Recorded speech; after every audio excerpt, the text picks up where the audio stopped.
Okay, first of all, how many people do we have on the line? 37 right now.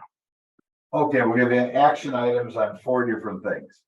First of all, we've got 2 bills that are out there that we'd like to see a lot of co-sponsors on.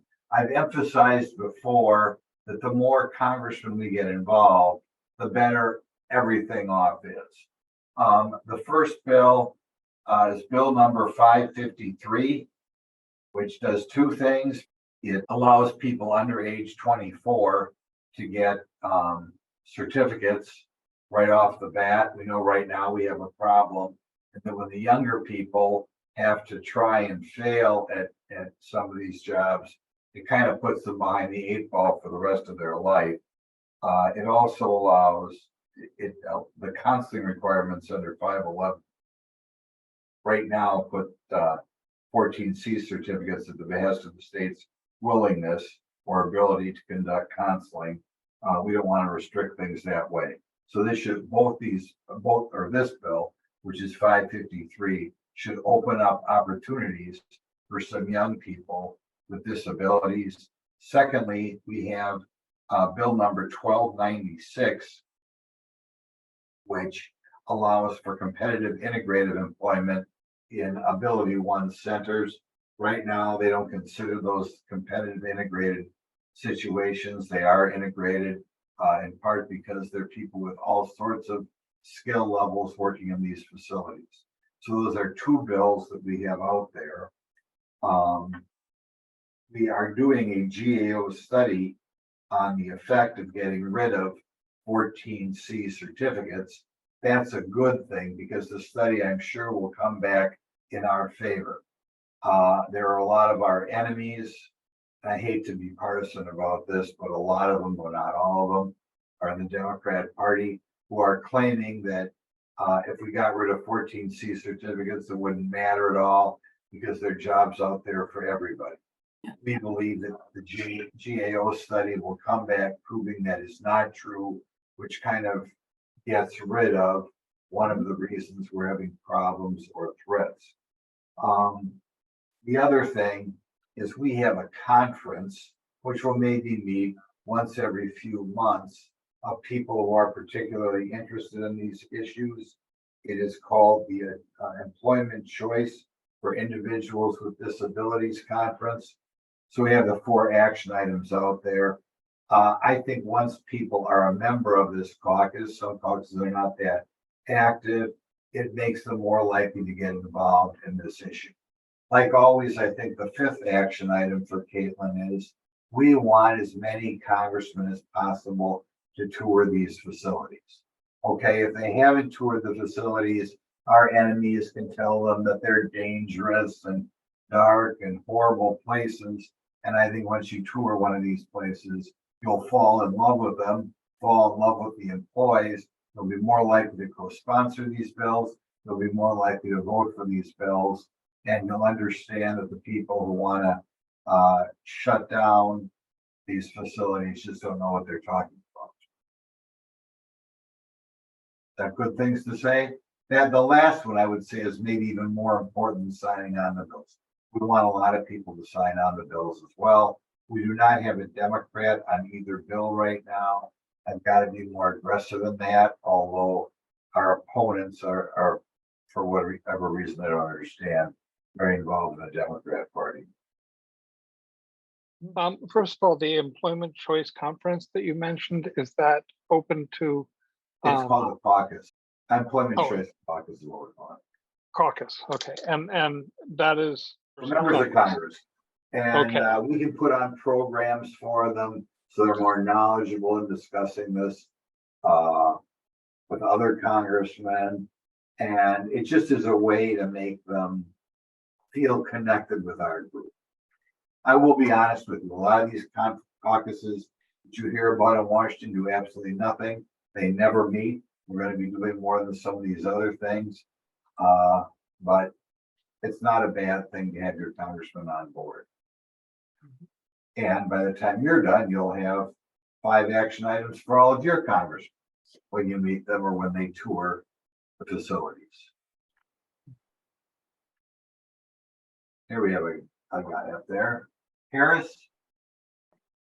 The conference, the way I've got it written down in my notes, because my my speaker system is not working too well. I understand that it's an employment choice conference, which means it's a congressional caucus. Is that Correct. right? Correct. Okay, so would that,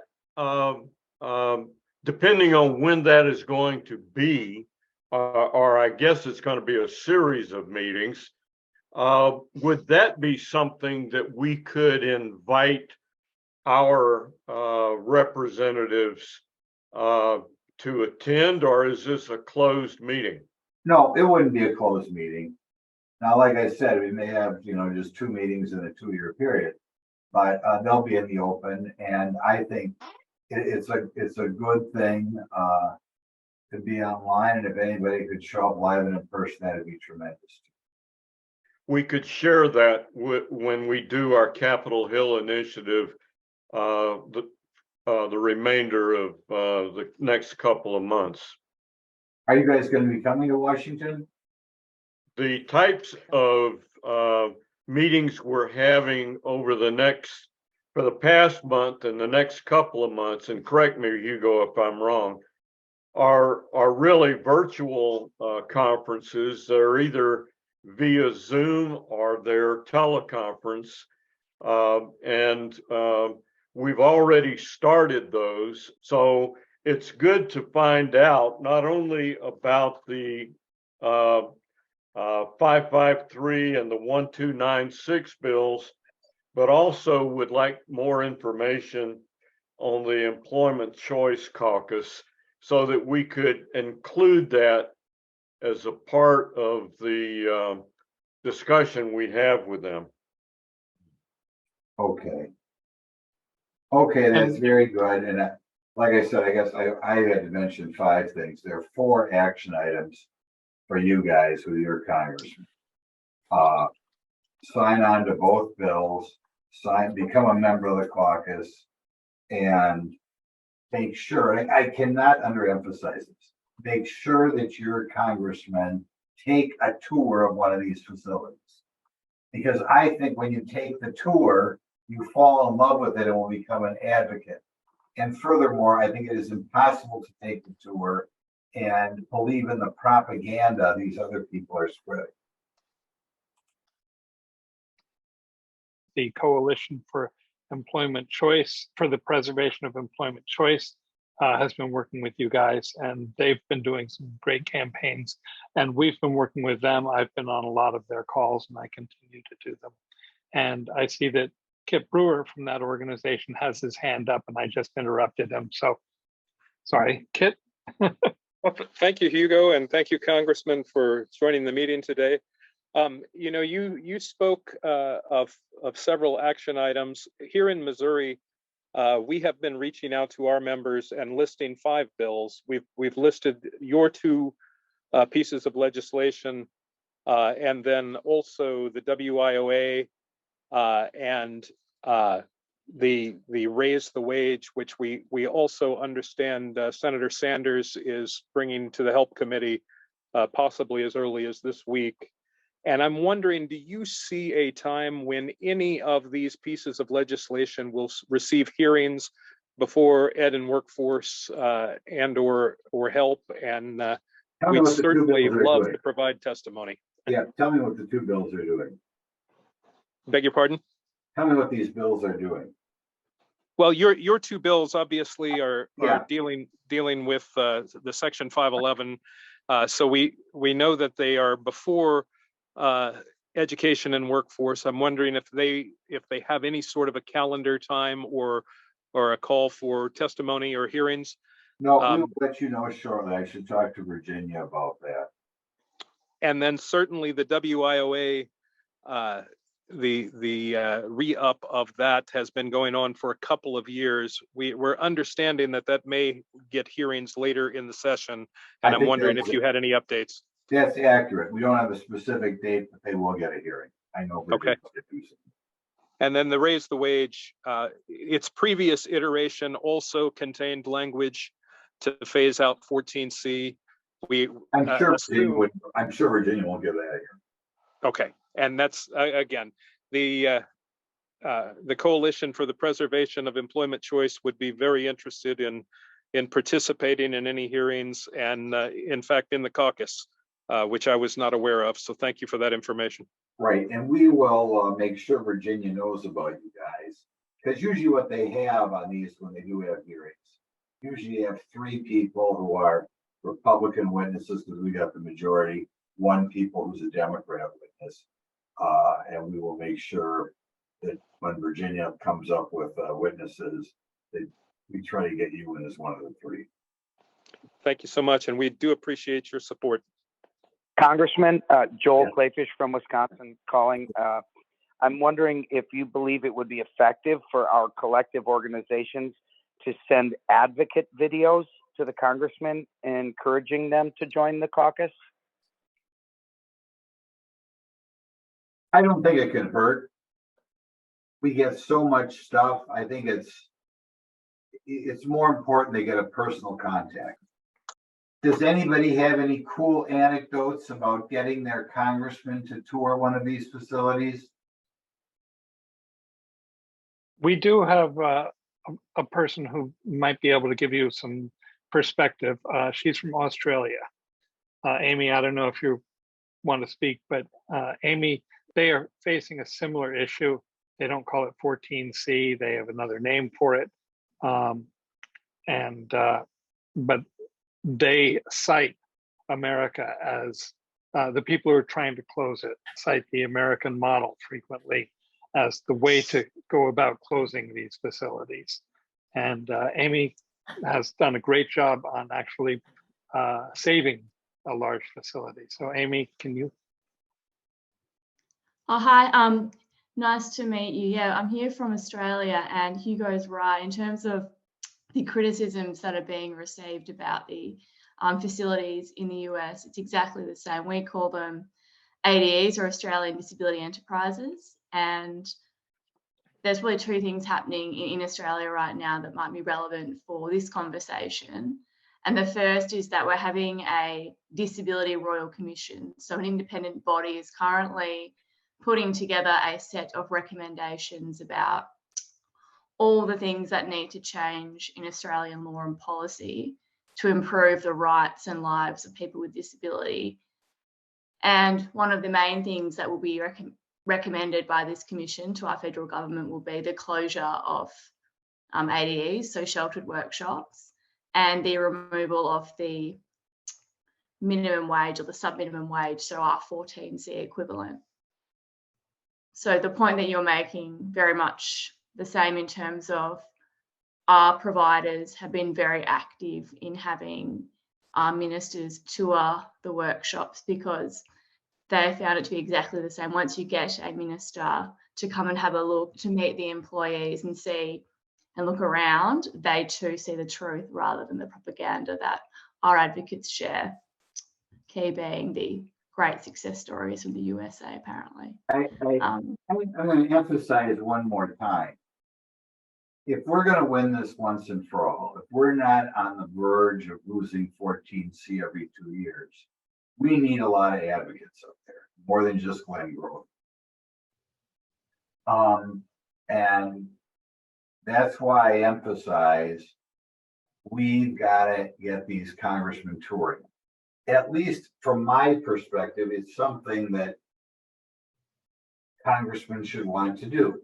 All congressmen want to get reelected, right? They like to be seen in their community. They like to be seen with sympathetic people. And of course, people with disabilities are sympathetic people. So, I mean, it'd be easy to get me to tour them. Now, some congressmen don't like to tour stuff as much as me, but I would still think that if you show up at town hall meetings, if you show up at the office with 6 people, be it guardians, be it employees, what have you, I would think you should get some congressman willing to do a tour. And people on this meeting, that should be their goal. You know, like you mentioned, Missouri. If you're from Missouri, your goal should be, I think there are 8 congressmen from Missouri. Your goal should be to get all 8 of those congressmen to have toured a facility. And in every one of those congressmen's district, between the people who are disabled, their guardians, the employees of these facilities, I'm looking at my district. I've got 8 of these facilities, and there have to be a total of 400, 500 people who have an interest in this. So, you know, if let's say I knew nothing about this, if even just to meet with staff, if we had 15 people in my office to meet with staff saying, we want Glenn to do this, and we're inviting you to one of these facilities, they would succeed. My staff would tell me, you know, oh, we had 15 people here. They were so nice. They want you to tour this place. It's only 5 miles away. We've got to do it.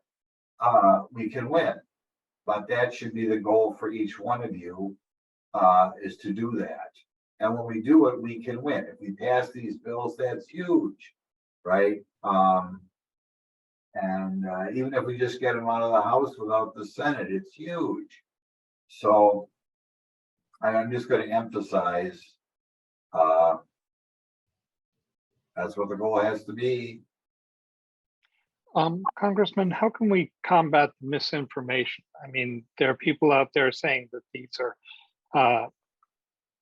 segregated environments. There are people saying they're taking advantage of people because of wages. The big thing is do the tour.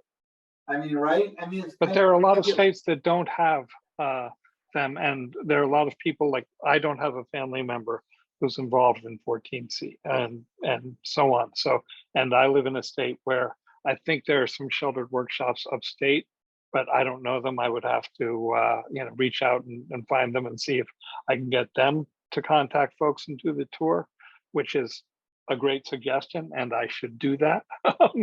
Right, in every one of these, the people who are guardians are advocates, right? I mean, they show up at stuff. They're there when I take the tour. Maybe they do some fundraising throughout the year. They're advocates that way. And we're not going to get all congressmen, because you're right. We don't have all states. Maybe in some states they don't have some counties. Which is your state again? I'm in New York. Okay. And I'm in New York City. I think they're all upstate. Oh, that's a problem. Yeah. What do they do in New York City? They have nothing, no shelter workshops for these folks? I don't think so. I think it's all day programs and so on. I would have to look. My family member passed away 2 years ago, and he was in Connecticut. So I've never really had a stake here in my own state. Okay. If you do have some upstate, you just got to contact. You get Elise Stefanik, she's a big wig. If she's got upstate, Claudia Tenney. It'd be wonderful if, and I'm sure there's some Democrats upstate too. Actually, Democrats who may not yet be corrupted. I know you got a problem in New York because they're talking about redistricting there, and then who knows what will happen. But you want some advocates there, and if you do have a video, but people aren't going to watch the video, there's so many things you're expected to have an opinion about in Congress that, to be honest, that's why I emphasize these face-to-face visits, because I think when you get that, and maybe there's some areas we're just not going to get it, but you have to familiarize yourself. If you have any 14C facilities in New York State, and if you do, you just got to ride them until they get their congressman in there. Yep. Thank you. Kit? Congressman Kit Brewer again. You asked for some anecdotal stories, and I would say, first of all, that we have had all 8 congressional offices out to centers here in Missouri. We've had both Senate offices out to centers as well. But the story that I would tell, just so that everyone can hear the point that you're making, we had a state representative here who sort of in Missouri represents the disability community because she herself is an amputee. And she made a very public statement in Jefferson City, our capital, that she was going to be the bane of sheltered workshops and that she was going to lead the charge toward closure. And I've had her out to our building there in St. Louis on 3 separate occasions. She has sat down with our parents, sat down with our individuals, probably spent as much as 6 or 8 hours now at our facility, and has completely turned around. She and I worked on a bill in the state of Missouri last year. And I think that's exactly the point that you're trying to make, is that misinformation tends to fade away when you're actually in the presence of what we're doing and the families and individuals that we're serving. Absolutely. Absolutely. That's a great anecdote. Mhm. And I'm glad you had all 8 tour, because that gives me a way when I get back to Washington to track down all 8 and see if I can get them to co-sponsor our bills. And we're pushing on this side as well. And believe me, if you can get my own 1st District Representative Bush, her staff has joined me, but she herself has not physically been in the building, and she's a little bit more of a challenge. Excuse me. I know, I don't have to say, I know she's difficult.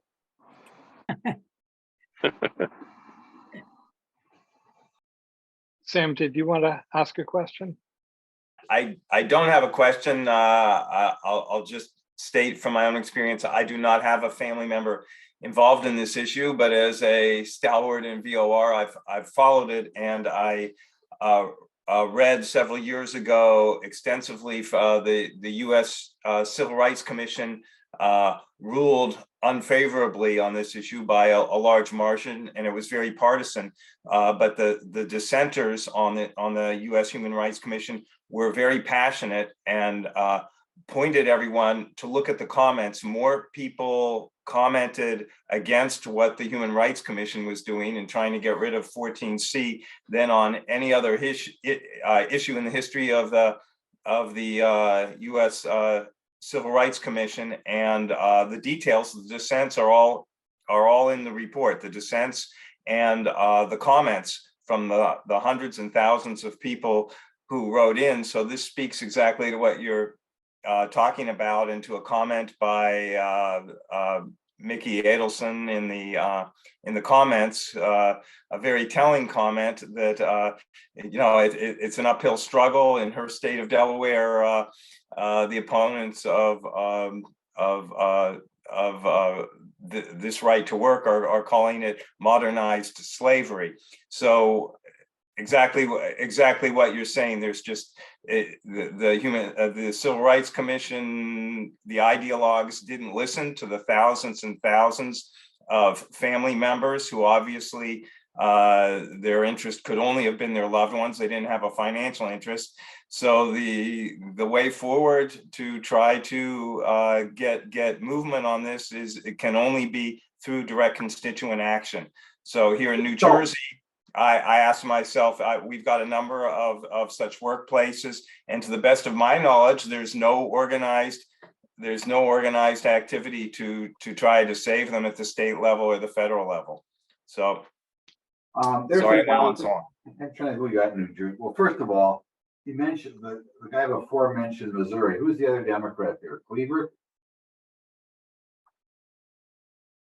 That's correct. Yes. I'm going to make a point, Kayla, and see if I can track down Cleaver on. Did that go well? Did he do the tour? Cleaver has in fact written a letter of support. It's been about three years ago since Raise the Wage really came into play. He has really backed off of any advocacy, but we do think that there's room there. Yes. Okay. I'll talk to him. And I know a new guy there from Missouri, for whatever reason, become a closer friend of mine, Burleson. He's just a freshman, but he took the tour? Yes, he took the tour as a state representative, and of course he's now on Ed and Workforce. So we're pleased with that. Point. I'm kind of close to him. I'll make a point of talking to him.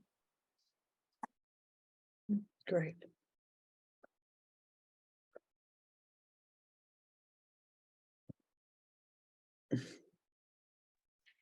Yes, and I think it's also important that people understand that we support competitive employment, but we feel there's no reason to pick one or the other. It's a both and situation. We can't have both. They work side by side the same way a school can have a baseball team and a basketball team. Well, There's no absolutely, difference. absolutely. And I don't really like to say it, but one of the reasons why sometimes you're in both for part of the week is sometimes when you're out in the community, they will only give you 4 or 6 hours, right? And so it's really not a 35-hour a week option in the community, because it's just impossible. And it's not unusual to find employees who prefer to be in the workshop environment as well. Also, we contend that when people leave, are forced out of 14C programs, they generally do not get employment. If they do, they don't get enough employment. And where do they go? They go to day programs or they stay at home with their families, which is not as productive as being in a workshop. It costs more actually than having somebody in a workshop, and they're taken away from their friends, their peers, their associates, and their caregivers. So it's a lose-lose situation that these It's people are trying horrible. to do. Right, you're going back to where these folks were 70 years ago. It's just horrific. I'll leave you with one more thing. I don't know what you want to do with it. But one of the problems we have a little, and I can see why it happens, is when these folks do get out in the community for 4 or 6 hours, a lot of times there's an element of charity there on the part of the business, which is nice. But what happens is the business, like I was invited to see a disabled person in work environment, and this nice gal was working about 6 hours a week, and the people in charge were saying how wonderful she was and how this shows, you know, she can work in the community. But when I talked privately, in other words, that there's a job for anybody. And when I I'm talk gonna go to privately, Mons at noon. okay, Remember Mons? Jill, can you mute? Oh, sorry, Asher. sorry. My Yeah. friend. yep. And when I talked to the employer, who I knew by themselves, she was happy to have this gal there, but it was really charity. They had to assign an employee to guide her, and you know, it was just, she really wasn't doing the job. It was just a way to be charitable and nice to somebody who was dealt a bad lot in life. But unless you knew the employer and had a private meeting with her, you wouldn't have known it. And for what it's worth, that was a little bit of a challenge. But I appreciate you inviting me to be here. I'm gonna be off now and be a politician and be in a parade. Flag Day originated in the state of Wisconsin, so I'm going to attend my Flag Day parade. And I appreciate it. Call me anytime. I'm thrilled that we've had all 8 Congress, or at least 7 of 8 congressmen from Missouri take the grand tour. And thank you for all you do.